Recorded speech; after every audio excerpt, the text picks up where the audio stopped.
Wait, I can't do that. Like, my dream can come true because I've been dreaming of that, but I thought I couldn't achieve it. And this video lets me know that I can. Hello, and welcome back to Grace.Filled. I am so excited because I have another heart-to-heart, sit-down, deep discussion video here for you. And of course, you know I don't do it solo. I bring some friends along, and so I am having a collaboration with some amazing, beautiful, sweet friends of mine, and we're going to be talking about the sacrifices we make to homeschool. I think long and hard about these collaborations that I make as a group because the intent behind my channel is to encourage, to inspire, and to motivate you in your home, in your homeschool, and in your life. And so if the video isn't doing any of those things, it's a waste of my time to make it, and it's a waste of your time to watch it. And as I was thinking, I thought about some comments that recently I've been getting and that I've been getting over the past 10 years. I have been homeschooling my children ages 5 to 15 now. I either hear, I don't have that luxury because I'm not rich. Baby. We make minimum wage here. We're not rich. Or I have to say no because they're like, can you go out to eat? Can you do this? Can you do that? Want to go shopping? Well, I would like to, but I don't have that in my budget. That's not what I can afford.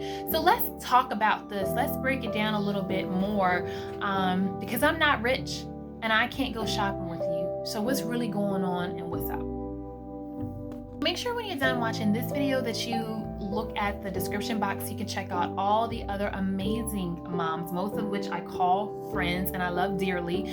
So you can see what they have to say about the topic and how they have chosen to expound upon it and break it down and share whatever knowledge they're going to drop to you and I on today. So when my children were younger, I did work. I have pretty much always worked. I've been married almost 12 years and I've worked pretty much all 12 years of my marriage. I think about 7 of those years or so I did licensed childcare. There was like a year and a half I did therapeutic foster care, and I've just always worked, and now I sell cut flowers. But selling cut flowers and having a full-time job, I'm sure you can imagine there's no comparison in price. Cut flowers that might be, you know, $5, $10, $15 that you can sell just a handful versus a steady 40-hour full-time income. And so obviously some adjustments have had to be made. And so in this video, I want to share just a little bit about kind of my story with homeschooling, some of the sacrifices I've made personally, but also give you a few tips on how you can adjust some things to make it a little bit easier and kind of reduce that overwhelm. And or if you're considering joining you know, the homeschool community, just knowing, okay, I can do this. Wait, I can't do that. Like, my dream can come true because I've been dreaming of that, but I thought I couldn't achieve it. And this video lets me know that I can. For me, my story has been a lot of learning to say no.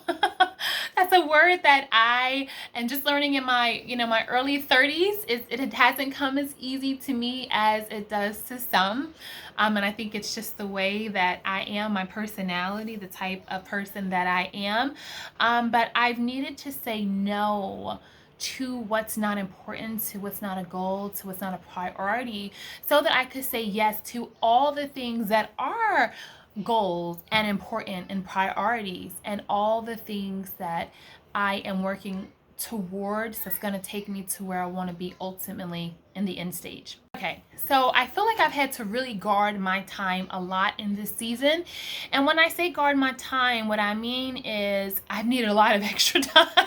And I've honestly felt like there is just not enough time in the day. Where the heck are these 24 hours going that we're all supposed to have? Because some people can get so much done and I can't get anything done. This is how I started. And from that, God has given me the grace to endure and now show me how to not just manage my time, but thrive with my time.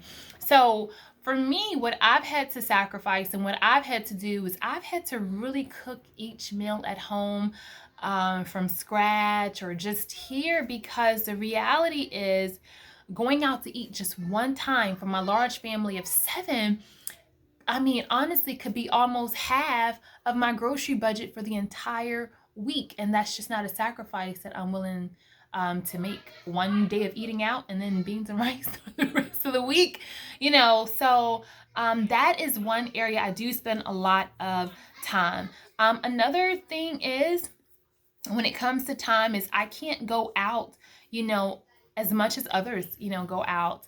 I can't go out in a day when you want to have your, you know, trips, your girl trips and your girl meetings and stuff, because I have to homeschool my kids. And even if I wanted to take a personal day, you know, I need to have somebody to watch my kids. It's a reality. I've got to pay someone to watch my kids. And again, going back to sacrifices we make, there's not a lot of extra for that either. So just needing to say no and really guard my time so that I could be as productive as possible has been huge for me. I will say that has inspired me to have a garden. And so I do have a garden channel, which is Grace.Filled Gardens. And I have a beautiful Instagram, Grace.Filled Gardens, there.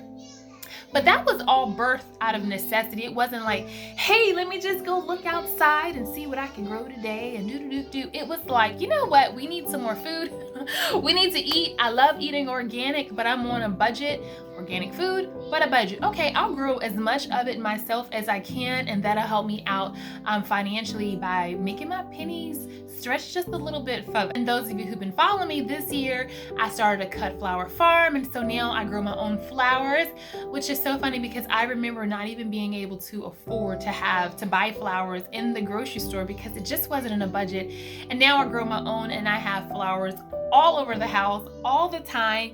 It's absolutely amazing for me. Let's talk about clothes. I typically buy most of my things used.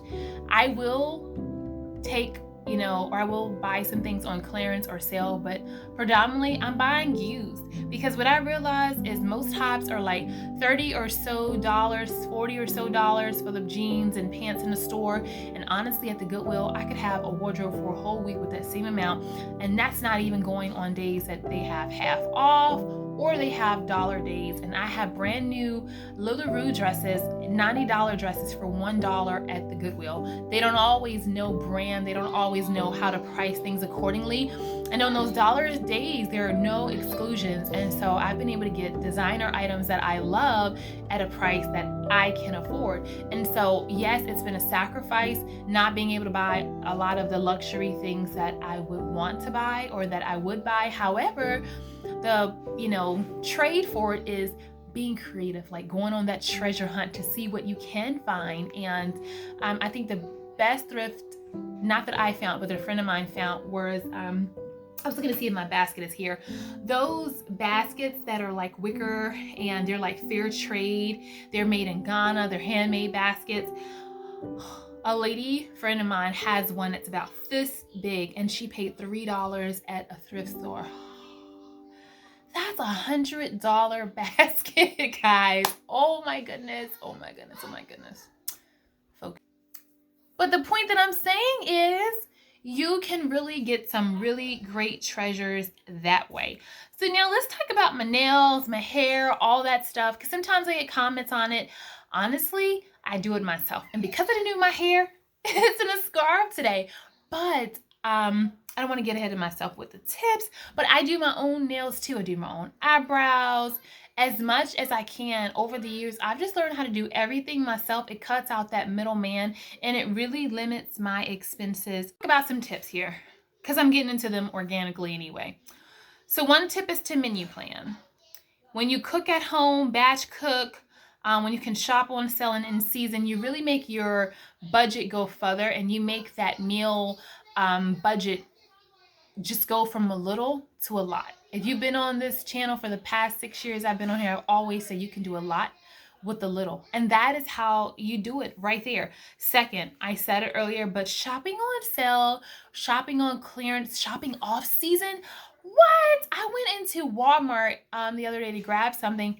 They had shorts on sale for $1. So it doesn't always line up that you can kind of like match the correct size. But if you think you can match that correct size, girl, $7, you could have had $14 and you could have had 7 brand new outfits. Boo. That is an amazing deal. $14 and a whole wardrobe for one kid.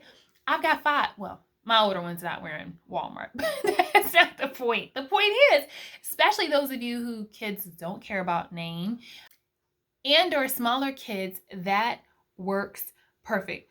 And so that ties along into my third tip. Only what you need for the journey. That's not 10 pair of shoes per kid. That's not 20 pair of pants per kid. That's not 20 shirts per kid. You know, just what you need. And so maybe consider a capsule wardrobe. It is so hot and trendy right now, and it really helps people who are on a budget and who are making sacrifices to homeschool a lot. So sometimes the trend can help us.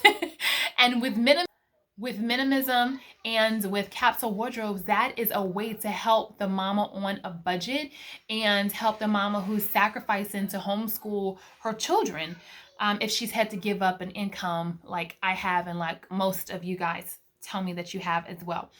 And my next tip is, what else can I cut out? Maybe you have an extra TV package, maybe an extra vehicle, maybe you have subscriptions. Can you cut any of that out?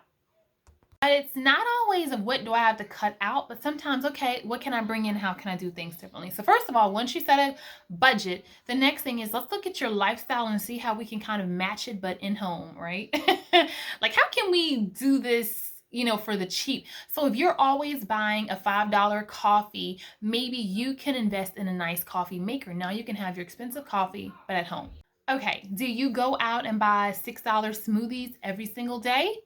Okay, maybe we can invest in a nice blender, and now you can have your own smoothies here at home for you and your family, and the cost will definitely be reduced. Do you love going to the gym? Okay, maybe we can get a few, you know, workout equipment and gear, maybe just like 1 or 2 spicy outfits that every time you see this and put this on, it'll make you work out. Sidebar, I do not exercise. I don't wear t-shirts and, you know, jeans or sweatpants to work out, and I actually have nice, cute workout clothing. I got them on sale, 80% off at Old Navy.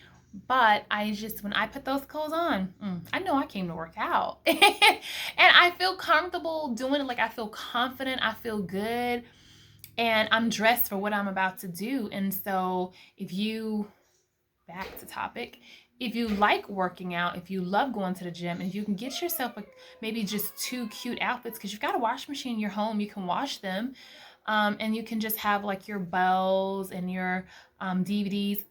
Sidebar again, you can get the bells and the DVDs even at the thrift store. So I'm just trying to encourage you here that it's not that it's no, I can never do anything, I can never have anything, never can do anything because I homeschool.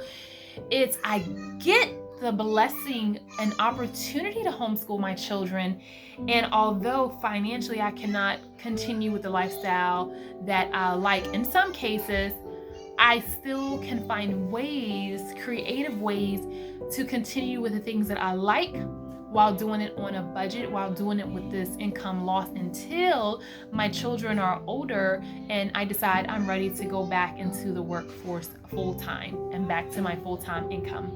Okay, so as I wrap it up, because my little ones want me now, the sacrifices I have made have not killed me at all, but they've made me better. If I could redo my life and I decided I wanted to have kids, this is the path that I would travel again and again and again. So I have a video on how to budget, how to set up a budget, how to budget for curriculum, how to save money, and so much more if you would just check out the playlist. So be sure to subscribe so you can see more videos like this.